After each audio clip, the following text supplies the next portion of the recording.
It is Monday on Daily Delivery. Michael Rand here. Patrick Reusse with me as usual on a St. Patrick's Day. Are you the saint in question, Patrick? I don't know that you are. I think there was a time when I was till Daniel Weicherding got me thrown out of the altar boy.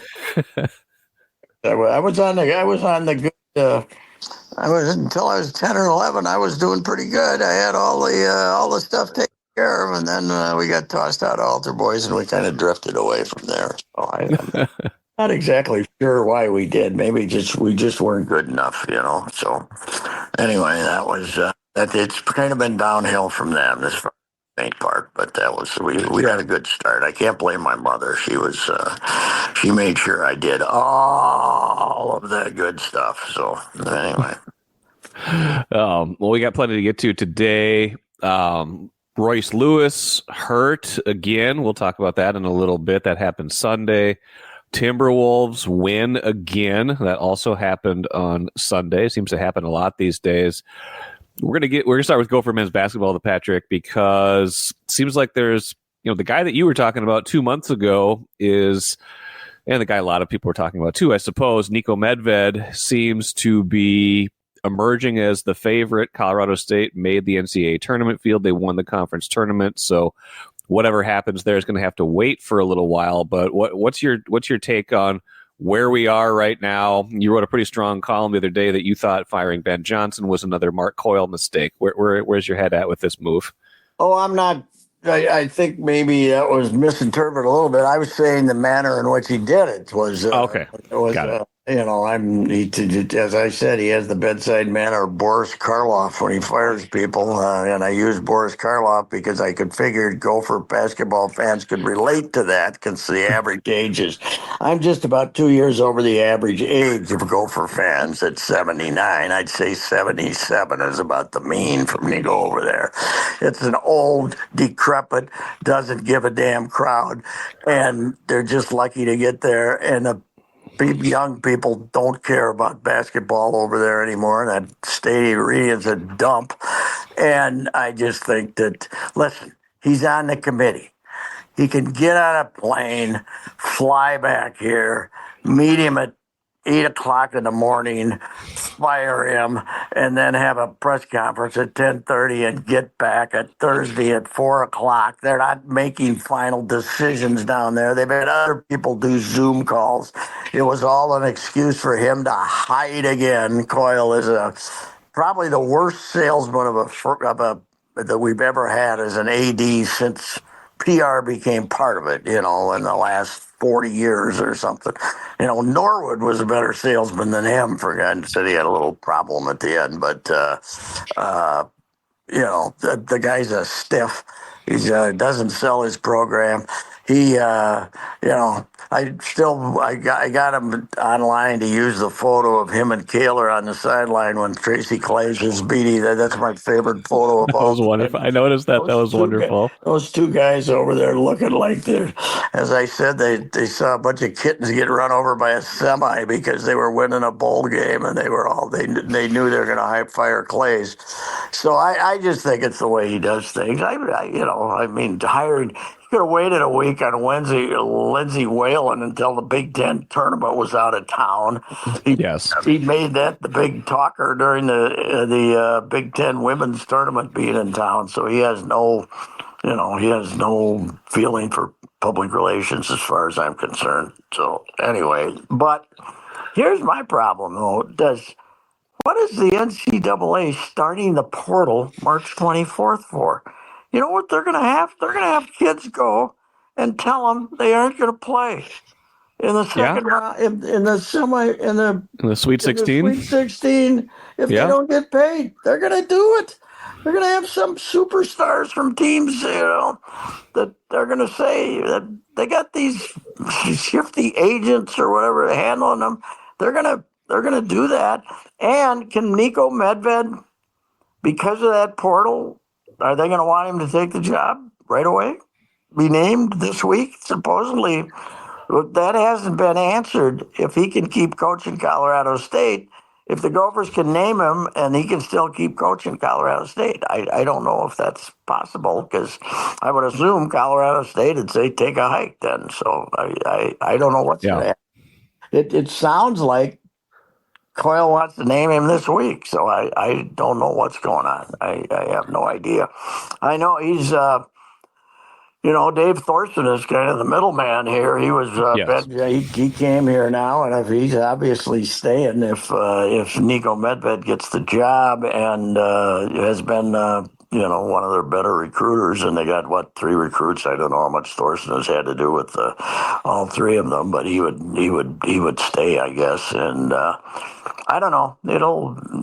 Whoever gets the job will get enthused about him for 20 minutes, and then we'll stop going to games again. So here's the big thing, Niko, whoever it is, play somebody next year. Yeah. When you start off in the middle of November, play somebody. Don't bring in somebody that's going to draw 3,200 people, and that's the worst thing they do. Because if you go to, I guess I said this the other day, if you go to a game, you take the 2 kids who love basketball and everything, and you go to a game, and there's 3,200 people there on November 20th, you're never coming back. That place is a dump when it's empty.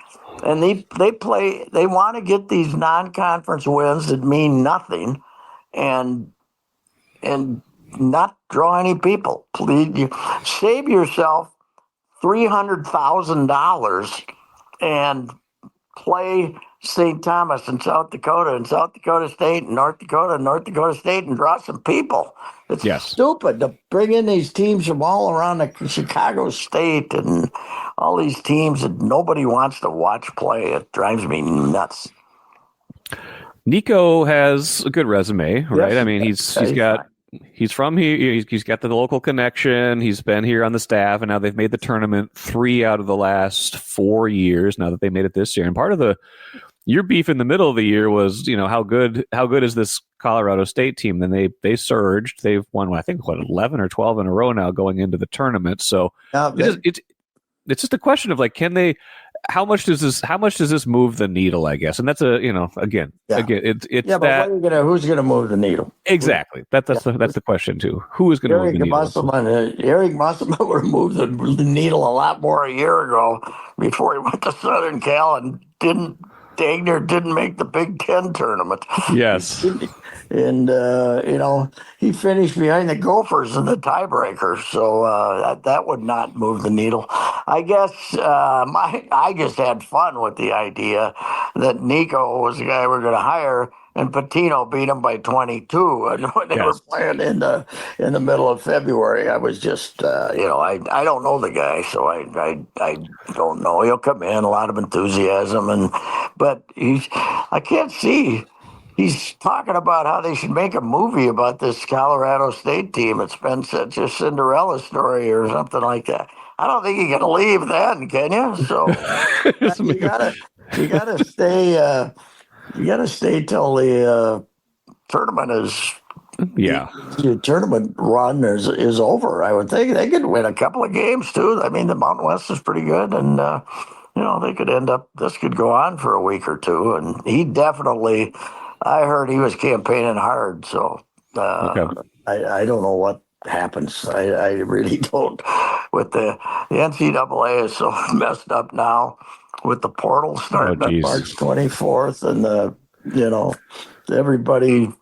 I don't know. Is the whole thing as big as it used to be? The whole tournament. No.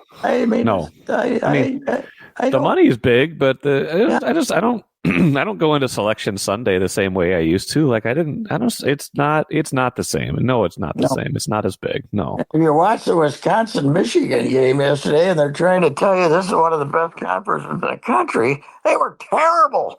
It was awful. It was unwatchable for most of the game. Wisconsin played like absolute mutts and end up giving them the game. So I don't know. I don't know. Maybe it's just me, but maybe it's what's going on here for the 25 years. For the last 25 years, yeah. But I don't have nearly as much interest as I used to have, and there's so much going on now that it's Right. incredible. But I just don't think it's the big deal it was. And now they're going to try to there's a movement to make it 76 teams next year. Oh, come on, we don't need that. Too hard of work to fill out your bracket. The big thing that made it so popular is everybody filled out a bracket. Well, they're going to make it a lot harder to fill out brackets. So I don't know. Yeah, I don't know. It's been diminished here for so long. You're right, because they had just ever since '99 they just haven't had it. They haven't had it going here, and now, part of the problem now going forward, if you're trying to get people into the building, is you've got options, not just pro options, but hey, if Gophers aren't exciting next year, hey, St. Thomas can be an NCAA tournament team starting next year. Like, there are basketball options. People are starting to pay attention to other stuff. So they've got to get it right at a certain point, but they've got to get it right now at a point where it's harder than ever. You got to spend all this money. And Coyle was on that Zoom on Friday. I hopped on, I asked a question, I listened in. Doesn't seem like they've got a great answer as to where all this money's coming from. I think they're going to borrow it and scrape it and save it. The buyout for Medved is $4 million. Close to $4 million, yeah. Yeah, so $4 million for him, $3 million for Ben. I don't know. Maybe they make Medved pay his own buyout. Maybe he wants a job that bad, but I don't know. I don't know if he has the job either. We might be premature. That's here. True. I haven't really heard from anybody. I did talk to somebody who didn't want to talk because Medved. I'm not saying who it is, but Medved might be coming. So yeah. But he's definitely the front runner, and he's been good. I mean, he was Drake. He kind of turned around Drake. They'd been terrible, and then now the Drake guy. I would rather have this guy than the Drake guy, though, because Ben McCollum is. I think he's a really great coach, but he plays very boring basketball. So they run the clock, man. It'd be like we're back to the Mussy days, and we've kind of gone past that 51-50 time in basketball. So that's true. I don't know. It is one of the big changes in this century in local sports. The lack of interest in Gopher basketball. There was a long period of time, almost from we had the downwards with the various catastrophes, Musselman and Dutch going out the way he did, and Clem going out the way he did. But there was, from 1971 till 1999. There were probably 20 years when it was the number 2 thing in town behind the Vikings. Yeah, that's fair. That's true. It was huge. I always tell a story. The first year, 72, the NHL All-Star game was at Met Center the same night as the riot against Ohio State. Yeah. And all the media, there were like maybe 2 TV cameras and 2 reporters at Met Center. Everybody was at the Gopher game. Wow. That's the madness that Musselman had created. And I think they played their first game December 2nd. And by January 25th, that place was nuts enough that we chased Alan Horniak around. We had fans chasing Alan Horniak around the around the outside of the arena. That was probably the hardest night to write of my entire career. Really? Being there, because you're saying, what am I watching? Right. Down there, you're in the valley down there below the floor. There's fans chasing Buckeyes around the court, and there's Luke Whitty, who's 9 foot tall, laying out in the middle of the court. You're like, what did I just see? What am I seeing? The hell out of people. Now, Winnie's looking at him, and he's not sucker punching anybody. Winnie's going face to face with him. Him not getting suspended, though, was kind of otherwise they wouldn't have had a team, because they lost Corky and Ron Behagen. But it was the damnedest thing of all time. That's for sure. The basketball crowd will wait for this. But as they do, a lot of that crowd, Patrick, certainly has filtered over to Target Center, and easy one last night. The Jazz have no interest in winning right now, but it was good for the Wolves just to put that one away fairly early. They win, I think, by 26. That's 8 in a row, 40 and 29 now. Yes. And they look happy. They look like they like each other now, too. Everybody's content, and they're going. They got a tough one tonight. Indiana's good on going on the road, but it's not your normal back to back because nobody played the fourth quarter, and the other thing is it was a 6 o'clock game, so the fellas were probably at the hotel about 1:30 in the morning and ready to go to have a good night's snooze. So they should be ready to play, but I think the biggest thing is that Jaden McDaniels has become a star. It's the last 6 weeks he's been on. 100%. It just boom. I mean, it just snap your fingers and it changed. The whole thing changed, and it's incredible.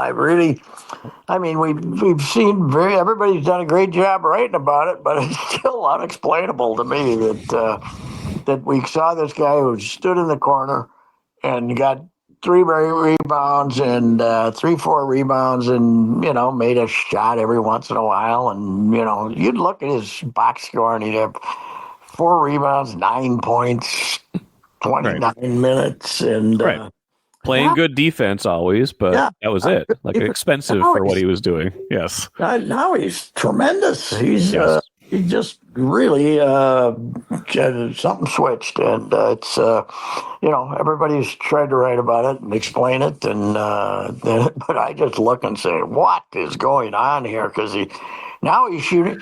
I mean, you spent 5 years when he was shooting a jumper saying no. Now you're saying, go ahead, we don't care. Yeah, you're gonna make it. So he's been terrific, and that was a great game for Ant because he can go out and get himself 41 and not even sweat. Yes. Rudy's kind of the guy that I know he's injured for a while, but they're kind of, I wouldn't say they're phasing him, but they're, he's kind of become, a 24-minute guy or something like that. It's interesting. It is. They got a lot of players, boy. They have some depth. There's no doubt about it. They're finally using it. Although, when you watch Garbage Time last night, and I watched most of it, Dillingham doesn't know what he's doing. He's just running. Not yet. He's to me of the young guys, he's the one that's I don't blame Coach Finch for not playing him much. No, he's not ready. It's interesting though. They did it's such kumbaya around there now though that Connolly is willing to take a night off on back-to-backs, which is something he always he fought that, right? He wanted to be used like a normal player, all last season for sure, and I think even this year. But he's a lot better if you could give him a night off once in a while. Yeah, no, they look good. They look fresh, and I think the McDaniels point is a good one, and that's come out of nowhere. And I think they figured out that maybe at a certain point they finally figured out that he's not a 3-and-D guy, right? Like he's not this guy that you should utilize just on defense and stand in the corner. He's not a good enough shooter for that. But when he got aggressive enough, and then they let him be, when some of these guys were hurt, let him be kind of more of a secondary scorer who gets into the paint, who makes those little 8-foot floaters that he's good at, then his offensive game kind of took off, and then now he's making some of his threes. But what's really interesting is just watching the rest of these guys running around and just how they play. They're just, I don't know. They got something going right now. I don't quite know how good they are, even if they're going to be in the top 6. But Finchy, people were mad at Finchy, but we're not mad at Finchy anymore. No, so there's only 13 games left, right? Something like that. 13. Yeah, if they're 48-29, 13 left, yeah.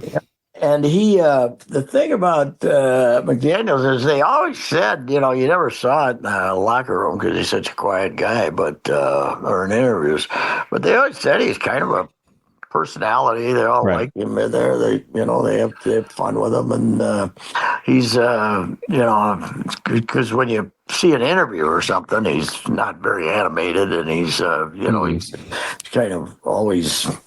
I don't know. You almost had to think, how much he liked basketball sometimes when you watched him. But I think he likes it a lot because he'd do some goofy things emotionally, like punch walls and stuff. But he's been terrific, and man, and and you can see why they all love Ant, because in a game like that, when they're beating somebody, he can be the cheerleader for everybody.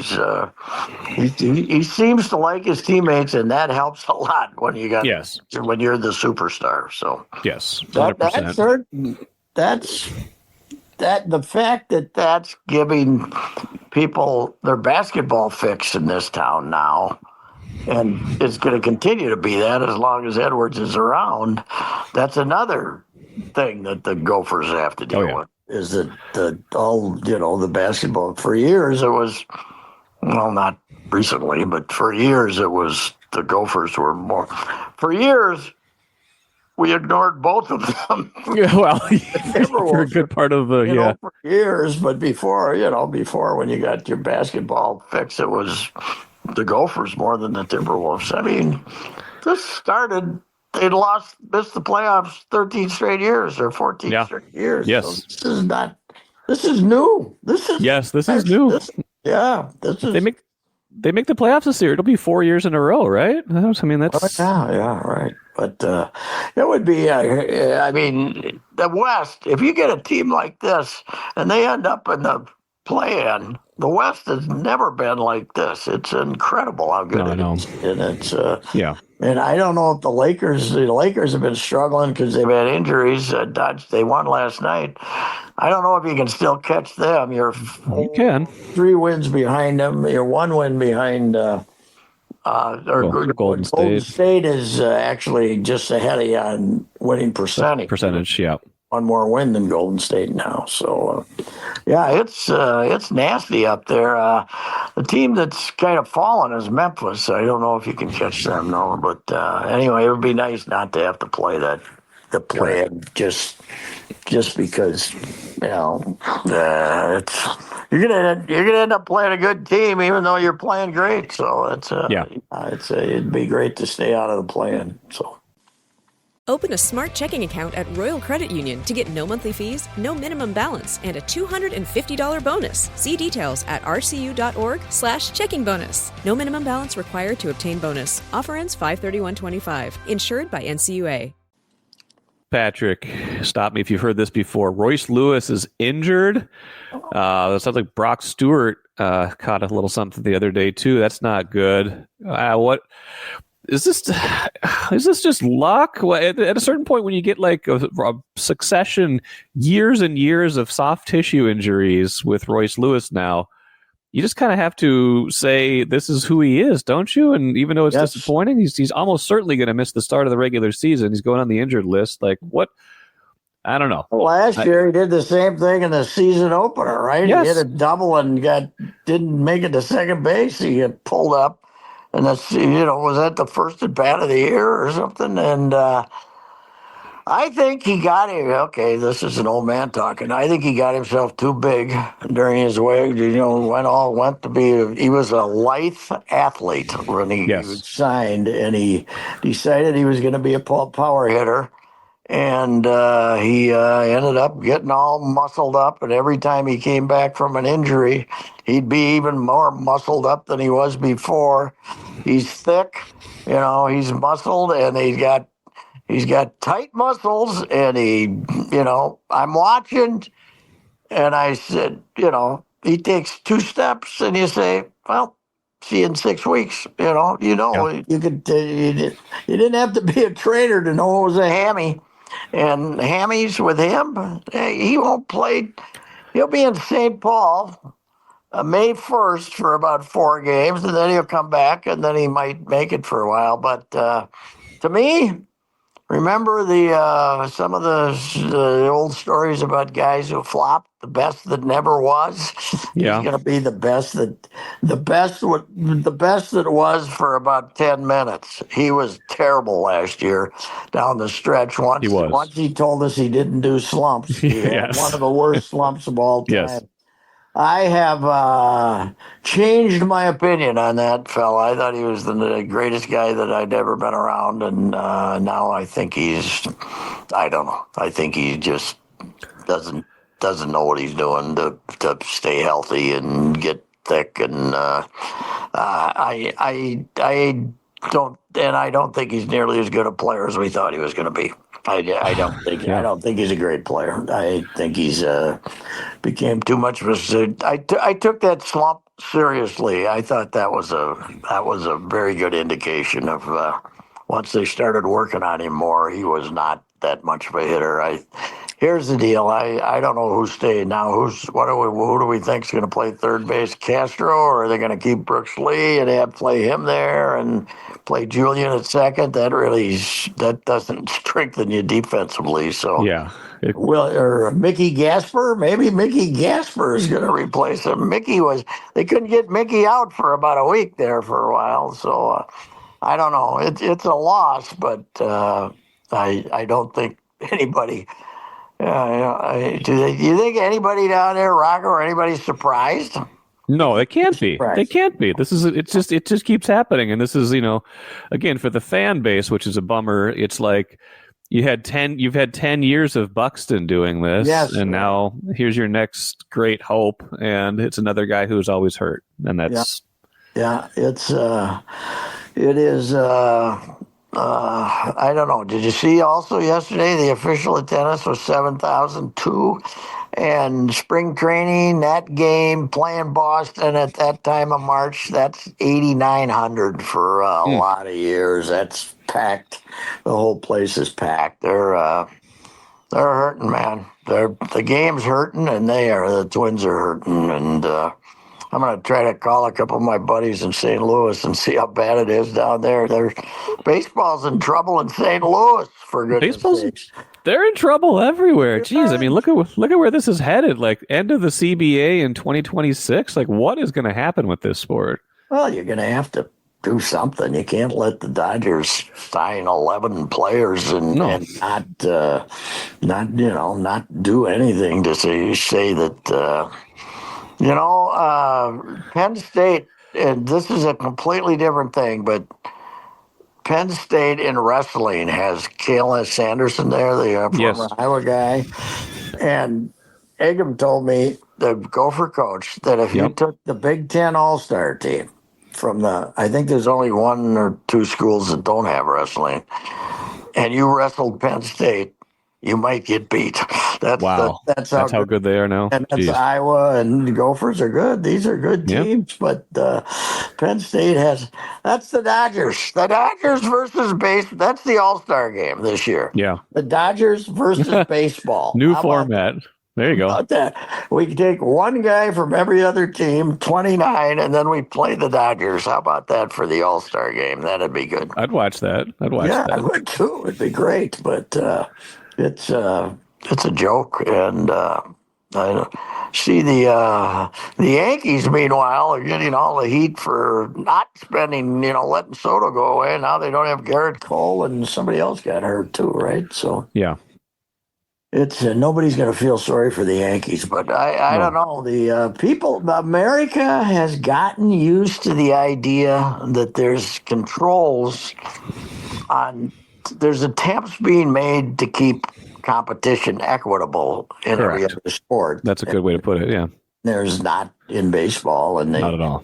They can't, and it's gotten worse and worse and worse. So they're not. Let's put it this way. If I could maintain my health until the Twins win their next World Series, I'd be in a pretty good. I'd make that trade. I'll tell you right now. I'd make that trade right now because I don't know. It sounds like there's since we lost the Ishbias, it sounds like there's nothing much going on sale-wise too, right? No, that's what Lavelle and I talked about that last week, and it's just it's a little quiet right now. Well, yeah, and who would, the TV thing is also, they don't know if Twins TV is going to work.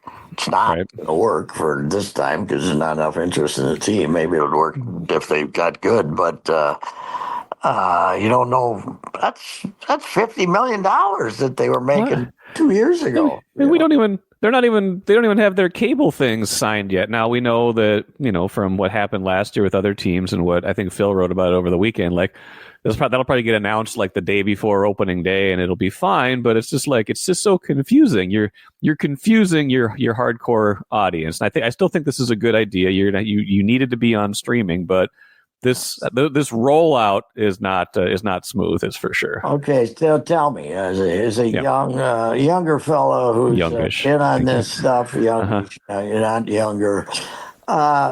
Is there now more streamers in the adult audience than cable? In the adult, that's a good question. It's probably a pretty good mix at this point. I don't have like traditional cable or satellite, but I still have a package. We've got Hulu, but Hulu doesn't have. No, I have FanDuel. I mean, I got YouTube TV, right? Or something. Right. I mean, everybody, but like people who have just completely cut it. I still think there's a lot of people who of my generation. I'm 48, Patrick. I'm not necessarily the representative sample of the 25 to 35 audience. I think there's a lot of those folks who just don't have anything, and then imagine they'll just, when they want to watch it, they'll be able to watch it and they'll figure it out. So they don't have like this thing where they can always watch it. And I think that's who they're trying to get. Well, a lot of people are. I got a very close relative who, when he wants to watch something, signs up. 4 days later, he drops it and signs to watch it. I mean, I'd have a nervous breakdown if I tried to do all that stuff. But if you know what you're doing, they can just go boom, boom, boom, boom, boom. It's right. It's you're dealing with baseball. Had to see this coming, as I've said 20 times. 8 years ago, they didn't do anything about it. Every year, Comcast and the fellas were losing 6% of their audience, so they didn't do anything about it. So I think they saw it coming, but they couldn't stop it too. They didn't know what to do. They didn't know what to do, and all the contracts were too far. The money was there; they had to take it, right? So the money was there, and it was too far. The contracts were too far out for them to do anything. And then all of a sudden, the bottom fell out. There's bankruptcy, and then you're forced into making decisions instead of being able to make them proactively. But you'll be able to watch the Twins this year if you want to. The question is whether you're going to want to, because if the bullpen had better be good. Let's just say that the bullpen had better be as good as they say. The rotation isn't bad.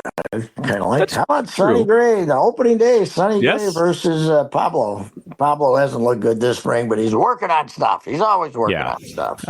I don't worry too much about him. He's okay. The good news, I think, is SWR has pitched really good this spring. Yes. And, I like that kid. He kind of ran out of gas last year, the last month or so. But you got him. I like Festa, even though he was terrible this spring. And Matthews they like the way he was throwing. They love him. So they got the 7 starters you need to make it to the end of the season.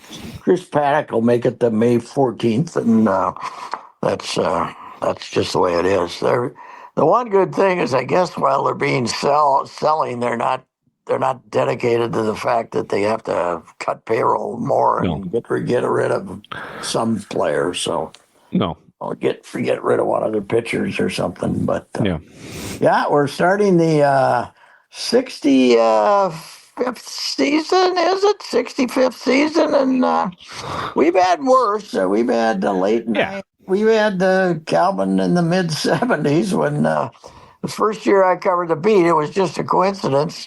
74, but we drew, I think the attendance was 690,000 that year after. And then, of course, in the strike year, the best thing that ever happened to them was the strike in 81, because they were going to draw 600,000. they were going to draw 600,000. They only drew 490, but they could blame the strike. But Jeez. they were going to draw 600,000. It was awful. Nobody cared, and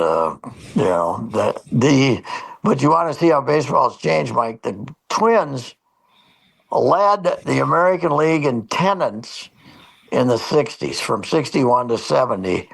And the average was about 1.4 million. Wow. So people, the numbers that you expected to see at sporting events increased substantially through the years, because back then it was, hey, it's Friday night, May 14th. There's 8,000 people here. This is bad. So we were cheap back then. Now we got credit cards, and we just we'll figure out something when it shows up a month from now. So we don't even know when the money's being spent. Hey, before we go, did you notice your poor Loons gave up a 3-goal lead the other night? I read Marthaler's entire piece. He broke down every lousy goal they gave up. It was Marthaler called them out, man, and he had Eric Ramsey ripping everybody. He did. Well, I saw this. I turned it on, and I saw that they were on, right? I think I turned it on, and they were ahead 2-0, and it was raining. Wasn't it raining? It was snowing a little bit even in Kansas City. It looked terrible. And I said, well, they got this one wrapped up. Yeah, it even got to 3-0, and then 3-3. That's the equivalent of what?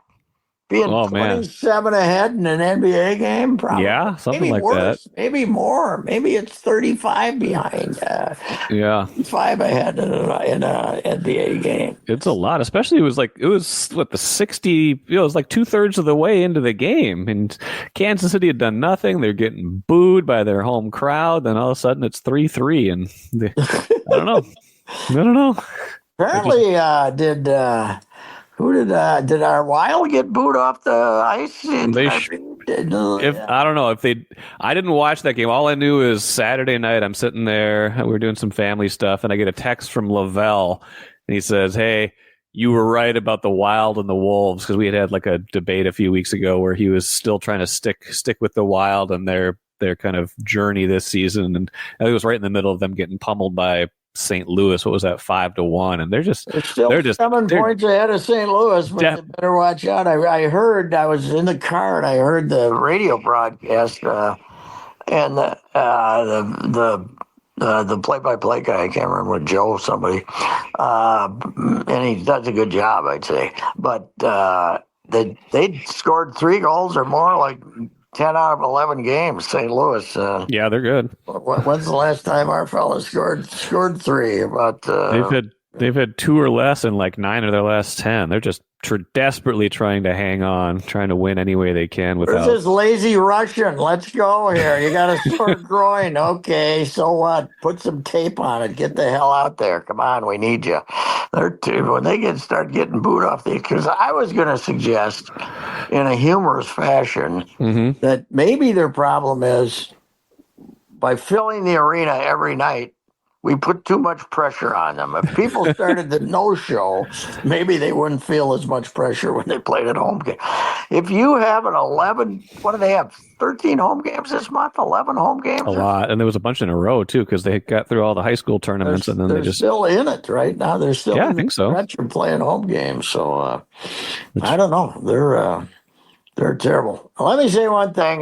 Ben Johnson, good guy. Yes. I think Coyle went into this year knowing he was going to fire him unless something great happened. And with the fact that they went 6-3 in the middle of the Big Ten season with this collection of mutts was unbelievable. Dawson Garcia, I finally got the real numbers on the. I'm not saying we didn't have them. I got the real numbers. They had 1.2 million in NIL. They gave 500,000 of it to Dawson Garcia, and Elijah Hawkins, who took Texas Tech to the, he got $750 for 1 year. Farrell Payne got $650.